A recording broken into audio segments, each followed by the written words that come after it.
Hello বন্ধুরা, তোমরা সবাই কেমন আছো? আশা করি ভালো আছো। তো আমিও ভালো আছি।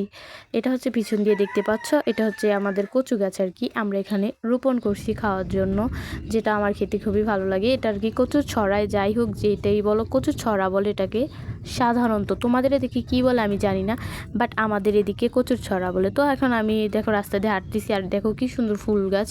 এখানে হচ্ছে শাপলা গাছ, শাপলা আর কি আমাদের পুকুরে শাপলা হবে কয়েকদিনের মধ্যেই, শাপলার পাতা হয়েছে। তো দেখো এখানে বিড়ালটা কী করতেছে, আমাদের বিড়ালটা প্রচুর পরিমাণ দুষ্টুমি করতো, বাট এখন সে ঘুমাইছে, তার জন্য সে আমাকে ডিস্টার্ব করতো আগে, এখন আমি তাকে ডিস্টার্ব করতে চলে গেছি বিড়ালটাকে। তো তার একটু জায়গা দিতেছি, হ্যাঁ এখন ঘুম থেকে উঠা পড়ছে, আর আমি তার সাথে একটু দুষ্টুমি করতেছি। আর বিড়ালটা কি কিউট, তাই না গাইস? আমার তো খুবই ভালো লাগে, এর সাথে আমি প্রত্যেক দিন দুষ্টুমি করি। যদিও আমি বিড়াল ভয় পাই একটু, তবুও একটু একটু দুষ্টুমি করি আর সাথে।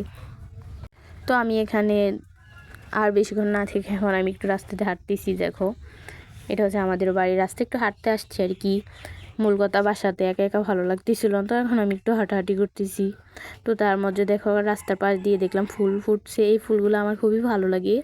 এই ফুলটা হচ্ছে সূর্যমুখী ফুল আর কি, ছোট হবে, বাট আমি নাম জানি না, আমি এটাকে সূর্যমুখী ফুলই বলি। তোমরা কি বলো জানি না, তোমরা একটু কমেন্টে জানাই দিও। তারপর বাসায় এসে দেখি আমার আম্মু গরুর মাংস রান্না করছে, মানে সরি গরুর মাংস ভাজি করছে আর কি। গরুর মাংস ভাজি খেতে কিন্তু আমার খুবই ভালো লাগে, তোমাদের কার কাছে কাছে ভালো লাগে? তো আমি এখন খাইতেছি আর কি।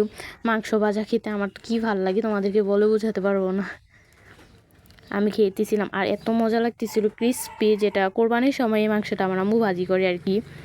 তো এখন খাওয়া দাওয়া করে একটু পর খাটের মধ্যে একটু বসতেছিলাম, তার মধ্যে দেখলাম খুব খিদা পেয়েছে আমার, কেননা 11টায় বেজে গেছিলো সকাল প্রায়, এখনও আমি খাওয়া দাওয়া করি নাই তেমন।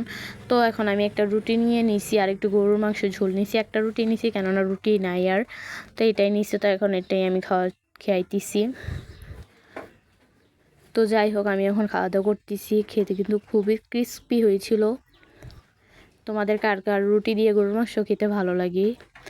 আসলে কোরবানির সময় ঈদের পরের দিন সবাই রুটি, এবং সাধারণত রুটি বানায় গরুর মাংসের ঝোল দিয়ে খাওয়ার জন্য, সেটা আমারও বানাইছে, বাট আজকেও আমার আম্মু বানাইছে, তো আমি এখন খাইতেছি।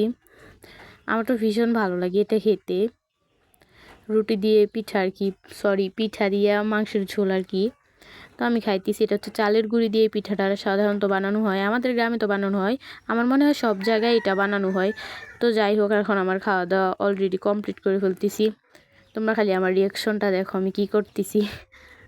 তো এখন আমার খাওয়া দাওয়া কমপ্লিট হয়ে গেছে, এখন আমি প্লেটটা ধুয়ে নিব আর কি, পানি ঢেলে নিয়ে হাতটা ধুয়ে নিতেছিলাম, তারপর একটু পানি খেয়ে নিতেছি, এখন খুবই ভালো লাগতেছে। তো তারপর দেখো আমাদের গরু, এটা হ্যাঁ সাথে একটু দুষ্টুমি করতে গেছি, মানে আমাদের গরু আর কি এটা। তো হ্যাঁ দেখো কী করতেছে, হ্যাঁ সাথে আমি প্রায় দুষ্টুমি করি। তো তার মধ্যে দেখো আমাদের কুকুরটাও চলে আসছে, মনে করছে হ্যাঁ সাথে একটু দুষ্টুমি করি, তাই ভাবলাম হ্যাঁ সাথে একটু দুষ্টুমি করি, বাট হ্যাঁ আমারে ভয় পাইছে, তার জন্য হ্যাঁ দৌড় দিছে দেখো। তো আমি আবার আমার গরুর সাথে দুষ্টুমি করতেছিলাম। তো তারপর আমি বললাম না আমাদের কুকুরটাকে একটু দুষ্টুমি করে তার সাথে যখনই দুষ্টুমি করতে গেছি সে পালিয়ে গেছে, দেখো সে কী পরিমাণ দৌড় দিছে। তারপর আমার আম্মু আমার আম দিয়ে দিল, বিকাল হয়ে গেছিলো। তো এখন আমি আম খাইতেছিলাম, এটা হচ্ছে বিকালবেলার কথা আর কি।